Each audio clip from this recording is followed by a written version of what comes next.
Salut à tous et bienvenue sur CryptoLFDM. Allez, pour certains, je vais le dire aussi, salut à tous et bienvenue sur la ferme du mineur. Voilà, la Castafiole a parlé. Maintenant, je vais pouvoir vous parler du sujet de la vidéo, c'est la durée de vie des cartes graphiques. On va voir ça ensemble tout de suite. Alors l'idée de cette vidéo m'est venue de Twitter et exactement de David Corman qui est alors député européen écolo et qui nous dit dans un commentaire, enfin dans un tweet, les machines qui permettent de miner et qui tournent sur des milliers de mètres carrés sont rapidement obsolètes et peu réutilisables et recyclables. Le terme de minage est d'ailleurs adapté, il s'agit bien d'une logique extractiviste. Et sur deux points, eh bien je n'étais pas d'accord. Sur le point de rapidement obsolète et l'autre peu réutilisable et recyclable. Je suis pas d'accord parce que tout dépend de quel type de mining il parle.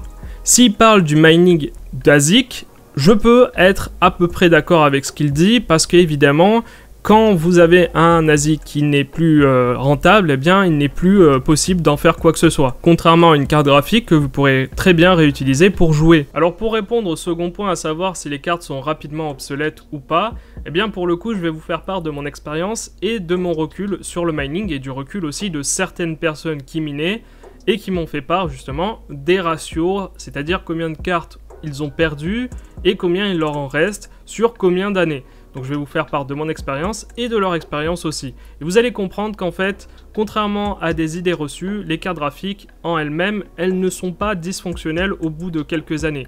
Souvent, c'est pas les cartes graphiques, enfin c'est pas le GPU en lui-même qui va poser problème, mais tous les éléments autour. À titre personnel, j'ai commencé à miner avec des GPU, avec des R9 290 au tout début. J'ai commencé à miner de l'Ethereum au tout départ. Enfin, pas vraiment à la sortie des R9, je les ai achetés un peu plus tard, mais j'ai commencé à miner à peu près en 2016 de l'Ethereum, et c'était avec ces cartes-là, des R9 290. Donc elles minaient à peu près aux alentours de 26 à 28 MHz, elles consommaient 250 watts, et était extrêmement chaude. Elle montait pratiquement à 90 degrés. Surtout qu'en plus de ça, c'était des versions blower. Et comme vous pouvez le voir dans la vidéo, qui date d'avril 2017, les cartes graphiques que je vous présentais là, eh bien, fonctionnaient déjà à cette époque et j'avais eu aucun problème. Ça faisait 1 an qu'elles étaient en fonctionnement et j'avais relaté aucun problème. Les seuls problèmes que j'avais pu relater à ce moment-là, c'était des problèmes liés au ventilateur. Effectivement, sur certaines cartes, notamment les Tri-X, les R9 290 Tri-X, les ventilateurs sortaient carrément des cartes graphiques. Ils sortaient au point d'être expulsés. Ils sautaient de la carte graphique. Donc, mis à part ces problèmes-là, à ce moment-là, j'avais pas eu de problème. Et les cartes graphiques ont tourné pendant le temps où elles pouvaient tourner, où elles étaient encore un peu rentables, pendant suffisamment longtemps pour vous faire un retour complet, à savoir elles ont tourné pendant 5 ans non-stop, 24 heures sur 24, pendant toute l'année. Donc pendant toute l'année, vous aviez des cartes graphiques qui fonctionnaient et qui tournaient aux alentours de 90 degrés. Oui, parce qu'à ce moment-là, j'avais pas encore optimisé le flux d'air, etc., etc. Donc au final, ces cartes graphiques, je les ai encore aujourd'hui. J'en ai certaines, j'en ai vendu certaines, des R9 290 à des gamers parce que ce sont de très bonnes cartes pour jouer. En témoignent les différentes vidéos qui sont assez récentes sur les tests de cette carte graphique qui est certes très consommatrice en énergie, mais qui offre encore de bonnes performances dans pas mal de jeux assez récents.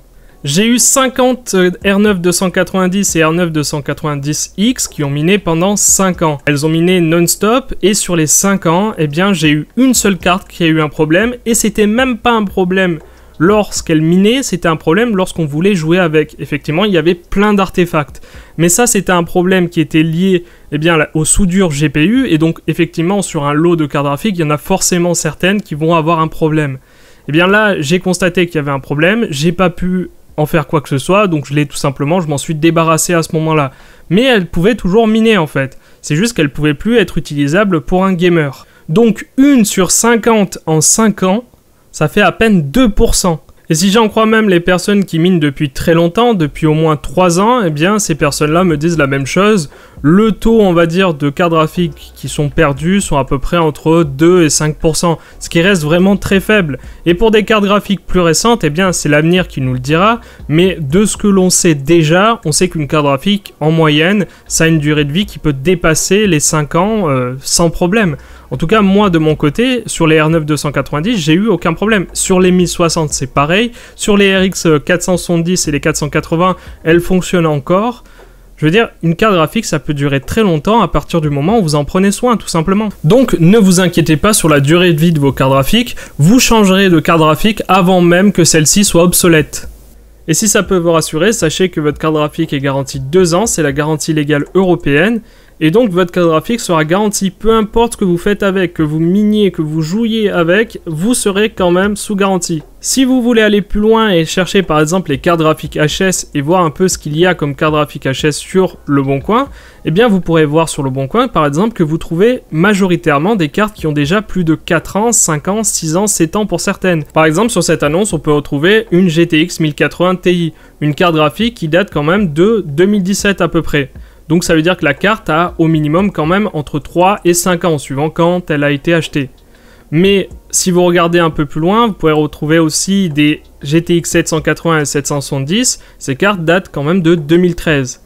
Donc évidemment, vous pouvez me dire oui, mais ça veut rien dire parce que les cartes qui sont garanties, du coup, eh bien, elles sont pas sur Le Bon Coin. Oui, mais si on regardait les choses telles qu'elles sont, si on cherchait là, on trouverait du coup aussi des cartes qui datent de plus de 2 ans, donc qui datent au-delà de la garantie européenne. Donc qui ne sont plus sous garantie mais qui sont tombés HS. Et là on en trouve très peu, voire on n'en trouve pas du tout en fait. Après évidemment par exemple là on trouve une RTX 3080 HS, oui c'est possible aussi. Comme je vous l'ai dit, parmi le lot de cartes, il y en a toujours quelques-unes qui vont avoir des gros problèmes. Voilà, la vidéo est maintenant terminée, j'espère qu'elle vous a plu. J'espère en tout cas que cette vidéo répondra à une partie de vos questionnements ou qu'elle vous donnera des pistes de réflexion sur votre raisonnement. Si vous avez aimé cette vidéo, n'hésitez pas à mettre un like, à vous abonner si ce n'est pas déjà fait, et on se retrouve pour de prochaines vidéos. Ciao!